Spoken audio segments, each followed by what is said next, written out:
Hello everybody and welcome back to a brand new episode of the NASCAR Heat 5 Career Mode. I hope you're all having a great day. Today we go racing here at Texas Motor Speedway for both the Xfinity Series as well as the Cup Series. And of course we have a huge race here, the second race of the round of 8 coming at you guys here today on the Cup Series side of things. So very excited to get this one underway here, as we of course though up first have the Xfinity Series race here at Texas. We had myself in the car for this event here. We come into this race on the outside looking in on the Xfinity side of things after some drivers had trouble in the Cup Series in the last episode, most notably Denny Hamlin and Chase Briscoe both crashed out while leading at that point, or at their points of trouble in the race.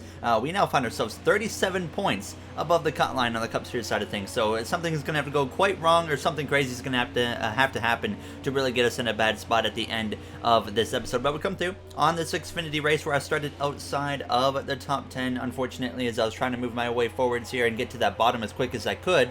But we had that 47 car there on our inside here as we go down into turns 3, so just trying to find an opportunity to get down here, as we would get cleared out of turns 4, so that would be my opportunity to slide down to that inside, but then I actually fought back before on the outside here as we came through crossing the line. So definitely wasn't the race we were looking for, to say the least, here in Texas, when I was really struggling to get anywhere here in the opening laps now. But I would actually make this outside line work against that 47 and get past him now as we came through, though, a little bit later. And we were continuing to try and make moves here on other drivers like the 51 of Jeremy Clements here as we go down into turns 1. We were 3 wide with him and Kevin Magnussen actually now, as we would be in a bit of a battle with Magnussen as well as that 0 car in front of us of, I believe, Jeffrey Earnhardt, but we would actually deal with them. Magnussen would drive away, but we would pass Earnhardt, so we'll cut through straight to the final lap of this race up the inside now of the 39 of Ryan Sieg here as we came through out of turns 2. So definitely going to be a rough finish for us here in Texas Motor Speedway as we go down this back straightaway for the final time here at Texas behind Sheldon Creed, who is locked into the final 4 here in Texas now as we come through out of turns 4 on this final lap here for the O'Reilly Auto Parts 300 at Texas Motor Speedway. A disappointing day for us here in Texas now as we come through to finish in the 11th position. So not even in the top 10, and Justin Allgaier ended up winning the race now as you see the rest of the finishing order here now, as you got drivers like Josh Williams down there in P27, Jeff Green just outside of the top 30, and then Cesar Baccarella down there in P36, as we are now 13 points below the cut line going into the next race of the elimination race at Martinsville Speedway. So now we come through, though, into the Cup Series race here at Texas. Very excited to get this one underway. We have the Pepsi colors back on the car now as we would get going for our qualifying attempt. The goal was a 29.624, so I was confident that we were not going to beat that. We usually struggle quite a bit, especially on short run speed at this track here now as we come through down the front straightaway, crossing the line. It was a 29.881, and unfortunately we do not beat that goal. We qualify 21st here at Texas, but we come into this race, like I said, 37 points above the cut line. We're in really good shape here coming into this race, so a lot of confidence now as you see the rest of the qualifying order. John Hunter Nemechek at the very bottom of the field. John Hunter, I can confirm, is going to be returning to that car next season in the career mode now as we come through. Chase Briscoe rounding up the top 10, and on pole we got Ryan Blaney joined by Matt DiBenedetto there on the front row as we get ready to take the green flag here at Texas Motor Speedway for the second race of the round of 8. Alright boys, good race last time out in Kansas. I mean, setting us up well here. As long as we just kind of hang on and hope that nothing crazy happens, we'll be in good shape. There you heard myself on the radio now as we get ready to take the green flag here at Texas Motor Speedway for the second race of this round now. There you see the stories of the race. Corey LaJoie looks a bit slow today. John Hunter Nemechek as well is very slow, but Matt DiBenedetto, who qualified second place, failed pre-race inspection, so he will be starting at the back of the field here as we get ready to take the green flag. So very unfortunate for DiBenedetto, but of course he got eliminated recently from the playoffs here in the career mode now as we get ready to take the green flag as race number 2 of the round of 8 is underway here at Texas Motor Speedway from the 20th starting position on the outside lane. Not where we want to be here. Texas, probably in my opinion, the worst mile and a half on the NASCAR Cup Series schedule, and of course you can't really make that second lane work here at Texas, so we are immediately looking for an opportunity to get down to that bottom lane now as we go side by side with the 43 of Eric Almirola down this back straight away into turns 3 as Ryan Blaney leads away. Blaney missed out on the playoffs completely this season here now, as he will return though to Penske Racing next season as we come through at turns 4 side by side there. A little bit of contact actually with the 96 of Brandon Jones now as we come through down this front stretch, immediately closing into the back of the 9 of Chase Elliott. Both myself and Elliott well above the cut line coming into this race now. So really we just have to hope that no one like Denny Hamlin, Kevin Harvick, Alex Bowman, or just anybody below that cut line wins today, because that would really change everything, and we do not want that to happen now as we go down into turns 3. Now an opportunity to get down to that bottom lane. We make it 3 wide actually with Tyler Reddick as well as Chase Elliott as we exit turns 4. Actually, we get sideways. We're going to go through the grass here on the second lap of the race. We keep it straight though. We save the car and we get back on track and drop all the way down to P25 as we go down into turns 1. Out of turns 4 there, the car just kind of got a little bit loose, and then I corrected and I saw myself headed at the door of the A car, so then I just kind of re-corrected the car, and unfortunately it was a little bit too much and we went through the grass, but fortunately we would start to rebound from that little moment there and just try to pick the pace back up. We got past the 23 of Bubba Wallace. We were heading down now in towards the top 20. We were being followed by one of the McLarens behind myself here, as I believe that was Zane Smith, as we went down into turns 3, passing the 3 of Austin Dillon as well as his teammate of Tyler Reddick now as we exit turns 4. So we would be side by side there with that 8 of Reddick here for the moment now as we went down towards the first turn on this 5th lap. So only 5 laps in, and now Denny Hamlin actually finds himself out front here in a must-win situation for Hamlin to get into the next round. So I mean, if he can win stage 1 and 2, it's really not going to help him a whole lot going into Martinsville now as it came through though, working our way up to P16. But then Alex Bowman, our teammate, another driver who's now pretty much in a must-win situation, he's actually able to pass me here down the backstretch into turns 3. So we dropped down to P17 on the 7th lap. Struggling quite a bit I felt like at this point in the races, both of us, myself and Bowman, would actually blow right on by the 19 of Martin Truex Jr. Then Bowman, he continues to move his way forward. So he took it 3 wide with Logano as well as Ross Chastain. I would follow through here as we came through down into turns 1. We get to the inside of the 42. Now I look behind myself and I saw my teammate of Kyle Larson also quickly closing the gap to us. So we get to the inside of our rival of Joey Logano as we continue to have a good streak of races where we're not really running into the 22. So I'm hopeful by the end of the season he will no longer be a rival. That is the main goal, and I think there's a legitimate chance that we can make that happen. But we would pass Logano, but then Zane Smith in the McLaren actually put the attack back to my inside here as we went down into the corner. I was right on that right rear quarter panel of Smith trying to hold him back, but unfortunately he was able to get in front of myself here as we came through out of the corner. But then we would actually catch his other teammate of Eric Jones now as we came through out of turn 2. So we would now make a pass on Jones and move ourselves up into P14. But I saw that 5 car of Larson getting closer and closer as the laps are going on here, and sure enough he would get past Eric Jones in the McLaren, get to my outside, and I really had absolutely nothing for Kyle Larson at this point. But as the run went on, the lap starting to wear the tires out, I felt my car getting a little bit better compared to some of these other drivers, and I would take the attack to the inside of the 7 of Zane Smith as we went down into turn 3. We were also running down the 88 of William Byron, the 4 of Kevin Harvick as well. So we're moving our way back forwards here now, as it always seems like every time I come to this track, the short run is such a struggle for us, but the long run, the car is so good. And we would pass Kevin Harvick, move up into P12. The tire icon, or light, had now come on. Then we get to the inside, though, of Chase Briscoe. We just continue to move our way forward. It's not the race Briscoe's looking for. He would love to be in the position that Hamlin's in, or, I mean, I guess he would have loved to not blown a tire in Kansas because he would have won that race, likely, as Kyle Busch. He had come into the pit lane now, so the very next lap on lap 20, myself and the majority of everybody else actually comes into the pit lane here. Chase Elliott included. Kyle Larson actually stayed out for an extra lap here. Now as we come in, it was a very easy call, 2 cans of fuel as well as 4 fresh tires, so we would get those tires on the car and pull back out there. A little bit of contact actually with the 88 of William Byron, but we come through out in front of the 9, so now we were able to gain at least 1 spot. Kyle Busch blows right on by us now, but then we came through the next lap later and we had now cycled through into the 8th position. We had passed Kyle Larson, and there was actually some lap traffic in the mix, but lap traffic would not be in the mix for very long because the drivers behind us like Larson, Elliott, Gregson,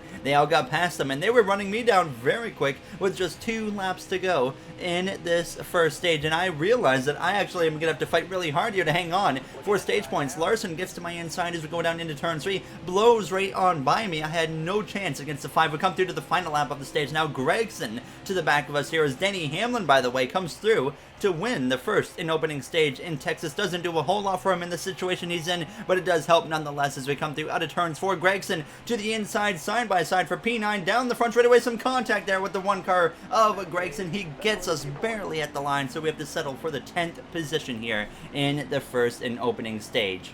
Sorry guys about that. I should have been able to hold on to 9th, but I mean, honestly, we're in good shape, so it doesn't matter too much, but yeah, sorry about that. There you heard myself on the radio now as we're going to get ready to go green for the start of Stage 2. Everybody once again, or actually I should say the majority of everybody coming into the pit lane once again for 2 cans of fuel as well as 4 tires. There is a select handful of drivers staying out at the end of this first stage. Bubba Wallace, Daniel Suarez, Tyler Reddick, as well as Harrison Burton. So 4 cars staying out. William Byron actually DNF'd from the race. He blew an engine. If you remember him clipping my quarter panel when we came out of our pit box, that was actually him pulling into his box to DNF from the race. Now as we get ready to go for the start of Stage 2, which is now underway. And of course, for the start of the second stage, we will go through into the AMP segment here in Texas.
There you had the AMP segment here at Texas Motor Speedway for the start of the second stage. A chaotic restart, to say the least, as we have all these slow cars kind of in the mix. Harrison Burton got a little bit sideways after some contact with myself before we got into the corner. They're 4 wide behind us. I go 3 wide in the middle. Denny Hamlin, who's got a very fast car here today, is now stuck outside of the top 10, as well as myself down here in P18, as Austin Dillon's going to go to the inside. We're just looking for the right opportunity to get down to that bottom lane now as we come through out of turns 4, still 3 wide in the middle now with 21 laps to go in the stage. But here's our chance right here to get in behind that 3 car of Austin Dillon, and hopefully we can now move our way forwards, and that's exactly what would happen. We would get to the inside of the 3, then to the 47, and then slide up the inside as well of the 8 of Tyler Reddick, and we were now moving our way back forwards here as we came through out of turns 4. Now up to P14, some contact there between Kevin Harvick and that 42 car, but we would actually get taken to the inside by the McLaren, but I jumped up to the top at this point, and we were going to just blow right on by the 9 car, who was stuck behind the 23 of Bubba Wallace.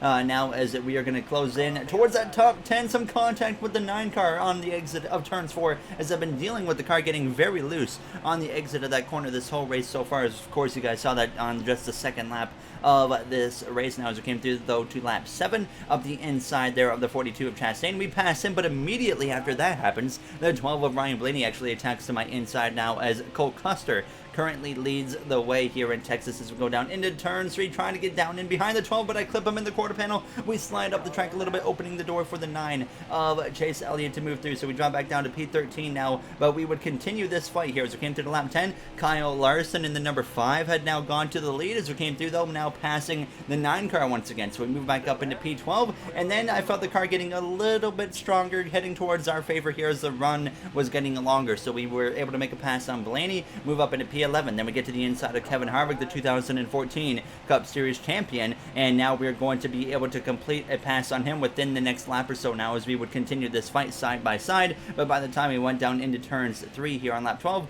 we would sure enough be able to clear Kevin Harvick for that 10th spot.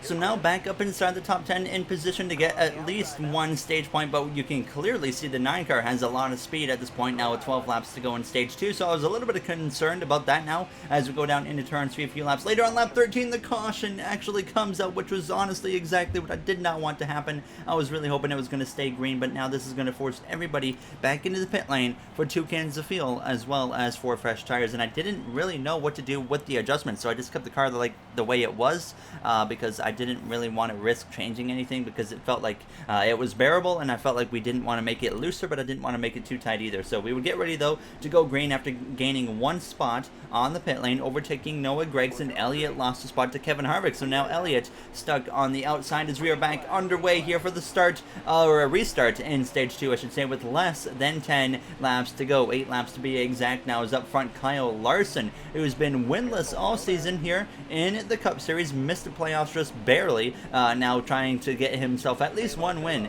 before this season comes to a close now. And I've mentioned it a few times already, Kyle Larson's got a lot more funding for the next season of the career mode, so I expect to see a better performance from that car now as we go down into turns 3 here, side by side with that McLaren rookie of Zane Smith. Only a rookie, of course, for a few more races now, as he's in that race of Rookie of the Year with Austin Cindric. Of course, Cindric's pretty much run away with it now as we're 3 wide with that McLaren and the 1 car of Noah Gragson. Noah Gragson, a driver that will be returning to that team next season, as well as Alex Bowman has moved himself up into 2nd place, putting the pressure to Kyle Larson here in the late moments of the 2nd stage. Bowman, just like Hamlin was, who won stage 1, is in a must-win situation if he wants to advance into the next round of the playoffs. So keep an eye on Alex Bowman, and honestly, anybody below the cut line winning right now would be just a complete nightmare for us as we come through down the back straightaway on lap 19. Blaney was now able to work his way to my inside as we went down into turns 3, so we continue to drop down the order a little bit, and I was definitely considering the fact that we might see a driver below the cut line win today, considering how well the 48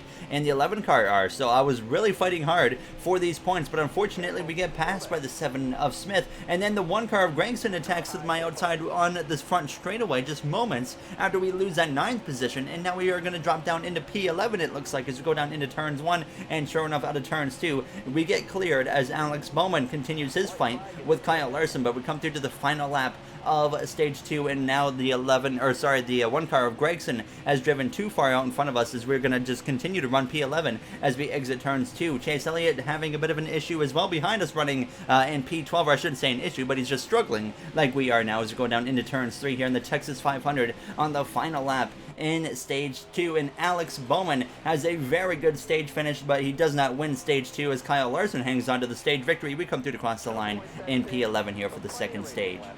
Well, I really hope Larson's able to win it, because if Alex or the 11 manage to win this, we're going to be in a bit of trouble, aren't we? There you hear myself on the radio, and sure enough, if anybody below that cut line is able to pull off the victory here today, we are going to go into Martinsville in a completely different situation than anticipated, because we are 37 points above the cut line coming in to this race. So hopefully it stays similar to that now, as Hamlin was up there in P3. Christopher Bell having another good day. He won recently at Bristol. He was strong last episode in Kansas, and here he is in Texas as well, having another strong run as we're going to get ready to go green for the start of the 3rd and final stage, where we gained 2 positions on the pit lane. By the way, Christopher Bell in the 20 car, we were just talking about him. He had a bad pit stop, lost 8 spots there. Now as we get ready to go green here for stage 3 now, right behind that 7 of Zane Smith from the 9th starting position. And this is quite the lengthy 3rd and final stage here. We have nearly 30 laps to go here in Texas Motor Speedway. Chase Elliott starts just behind us in that 11th position. Noah Gragson currently rounds out the top 10, but Kyle Larson in P1. Bowman lost the spot to Hamlin, so now Bowman is in P3, but he moves up into 2nd, so honestly that was good for Bowman to actually lose that spot on the pit lane. He now is on that bottom into turn 3, and he will clear Denny Hamlin, take over 2nd place, and now he is free to put the attack to the back of his and our teammate of Kyle Larson as we exit turns 4 side by side with Ryan Blaney as we come through to complete the 1st and opening lap of this final stage here in the Texas 500 now. Chase Elliott just behind myself, but you look at other drivers that are in this final 4 battle. Kyle Busch in the final 4 currently, coming into this race, at least in terms of points, he's been having a very solid day. Martin Truex Jr. won last episode in Kansas, and his final season of his Cup Series career, he will advance to that Final 4, of course, and have a chance to go out a 2-time Cup Series champion as we exit the corner side by side with that 12 of Ryan Blaney. But of course, myself and Elliott came into this race above the cut line as well. Myself and Chase both looking for a first Cup Series championship. Of course, I know Elliott has a championship in real life, but we started this career mode before that had happened, so we consider him to still be a 0-time champion in the career mode now as we come through down this back straightaway, losing that spot to Ryan Blaney as the short run, I just could not get the car to drive like I needed it to. It wasn't like it was a handling issue, it was just straight up speed in the car. So I was down in P8, but then the caution would actually come out here pretty early in the third and final stage, and I decided to not pit here because I kind of looked into it and I realized we were not going to make it to the end of the race on fuel, even if we had come in at this point now. So we stay out. It appears Todd Gilliland actually brought out the caution now as we'll get ready to go green with less than 25 laps to go, but unfortunately now we're going to be on the outside here in P8. Kyle Larson, Alex Bowman, Denny Hamlin, Cole Custer on your front two rows now as the green flag is back out, and we are underway here in Texas Motor Speedway with a little bit over 20 laps to go, side by side with the 12 of Ryan Blaney now as we go down towards turns 1, just hoping that one of those drivers of Bowman and Hamlin does not win this race here as we go down into turns 1. Kevin Harvick, of course, he's in the round of 8, but having a bit of a rough day in Texas as I get aggressive here, going 3 wide up the middle between the 12 and the 41 now is going to turn 3. I realized this was not going to work in my favor. I need to get down to that bottom as quickly as I can, and now the 14 of Briscoe is going to slide up my inside on the exit of turns 4 sideways there, but we do save it in between the two Stuart Haas drivers now as we come through to 21 to go. Some contact there on that right rear quarter panel of the 14. Fortunately for us, that does not turn it into anything, but Denny Hamlin goes to the lead here, the exact thing we do not need happening as we exit turns 2 3 wide for a moment again with Briscoe and Custer. Could not quite keep that car in contention to maintain that 3 wide, so we go down into turn 3 on lap 66. It was a battle between myself and Briscoe for that 8th spot as we exit turns 4. A chance to clear him right here, but he has the momentum there on the exit of the corner, so we continue to fight it out for that 8th spot, but sure enough into turn 3 on lap 67, we are now able to clear that 14 of Chase Briscoe, who still finds himself, of course, in a must-win situation to get into that next round of the playoffs. And here he is running P9, definitely does not have the car that he needs now as we go down into turns 3 on lap 68. The caution would actually come out again here in Texas, and this time this would force everybody into the pit lane here for 2 cans of fuel. Actually, not 2 cans of fuel, 1 can of fuel, I mean, and I decided to do 2 tires on the car now as I thought about taking 4 to just maybe give us an advantage to try and work our way forwards further up into the top 10, but I didn't want to really risk giving away that track position. So Denny Hamlin leads into the pit stops, and we put 2 right side tires on the car, and Hamlin leads on the exit of the pit lane, so him and Bowman line up on the inside line. 2 drivers in a must-win situation have a chance to win here in Texas now as we are back underway with a little bit over 10 laps to go. Really the exact situation that we do not want to have happen here in Texas is unfolding right in front of our eyes, and we're relying on a driver like Kyle Larson to win this race as I have a chance there to slide into the bottom. Briscoe had a pretty poor opening restart right there, so I was able to get down in front of him. So now we take a 3 wide up the inside of the 18 of Kyle Busch. We have no time to waste here. We got to do whatever we can here to get any single position we can, because if that 11 or the 48 wins this race, it changes everything in terms of the playoffs for us. So we need every point possible here as we exit turns 4. Kyle Busch continues on my right hand side as we're side by side coming through to cross the line. Bowman fighting with Denny Hamlin with 12 laps to go for the race victories. We go down into turns 1. Kyle Larson now drifts down to P4 under pressure from Ryan Blaney. He might actually fall down to P5 as we nearly clear the 18 on the exit of the corner, but he fights back to my outside here as we go down this back straightaway into turns 3. So Hamlin trying to defend over the 48, but the biggest problem about this was both of them are driving away from everybody, so that was very concerning to myself now as Christopher Bell would even actually be able to pass me. So we drop down into P9 as we come through to lap 77, and sure enough, Bowman takes the lead from Hamlin, but they're both long gone from everybody as they would continue to battle it out for the lead, as that was now up the inside of the McLaren of Zane Smith as we came through to turn 2. He was pinching me down quite hard there on the exit of the corner, a little bit of contact between himself and I, but we would clear him into turns 1 now on lap 79. Hamlin had retaken the lead at this point here as we come through to turns 2. Keselowski to the left rear quarter panel of us now as we go down this back straightaway as I decided we're going to descend it into turn 3 to make sure we are clear, and sure enough, fortunately, that works out in our favor now as we come through the center of 3 and 4. Now as there's actually trouble behind us, Chase Briscoe, a playoff driver, goes crashing hard into the wall, collecting his teammate of DiBenedetto. The 42 nails him in the side, a heavy hit there for Chase Briscoe, who's already in a must-win situation, crashed in the last episode while leading, and now here he is crashing out again at Texas Motor Speedway. it goes from bad to worse for Chase Briscoe now, as this would force us into a 2-lap dash to decide the winner of this race, with Hamlin and Bowman on the front row. Briscoe actually still does remain in the race, so he does not DNF apparently, but now Kyle Larson lines up in P3, and I'm just hoping so bad that Kyle Larson gets to win for us. A very poor restart on this outside lane, and now we're losing positions and key points here as we exit turns a little bit sideways. We keep the car going in the right direction, thankfully, now as we go down this back straightaway. And now I'm going to dive to the inside as we go down into turn 3. Hamlin to the top, Kyle Busch all the way to the bottom. I'm just hoping Kyle Busch gets up there and steals this win away, or Larson does it. Now as Hamlin, though, leads as we come through to start the final lap in the Texas 500, right to the back of the 12 of Blaney. A little bit of contact there with the 2014 champion of Kevin Harvick. Hamlin all the way to the top again. It's like he's trying to throw the race away when he's in a must-win situation, as Gragson is now able to get to my inside. We drop down to P11 down the back straightaway for the final time here at Texas, to the back of the 4 of Harvick into turn 3. Hamlin, though, covers off the 18 into the corner, and he leads away as we come through out of turns 4. Bowman fades down the order, and Denny Hamlin, in a must-win situation after last episode, wins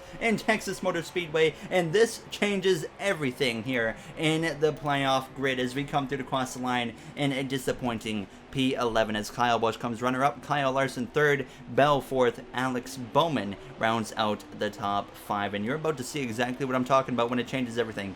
We came into this race 37 points above the cut line, and I cannot wait for you guys to see what in the world this turns into going into Martinsville. Elliott as well outside the top 10. Briscoe actually still got P27, so he crashes 2 races in a row and continues on surprisingly now, as Cindric, Buescher, and Byron would all DNF.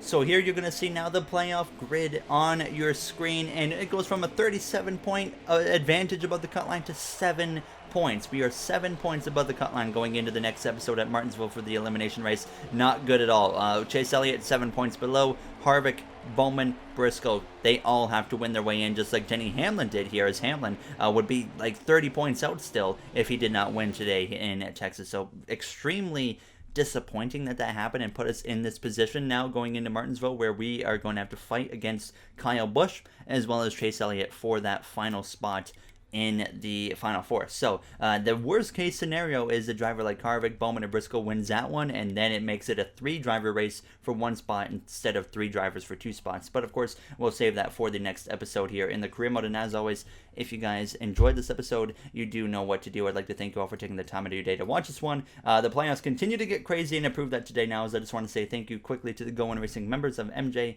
Aiden, James, Joseph 9001, RJ, Timothy, Bubba Jr., Illinois Diecast, Devin Roth, Movement, and just everybody that helps out, and I really do appreciate it, as I always say. And I just want to say thank you for everybody for taking the time out of the day to watch this episode, and I'll see you guys in the next one. Have a great day, everybody.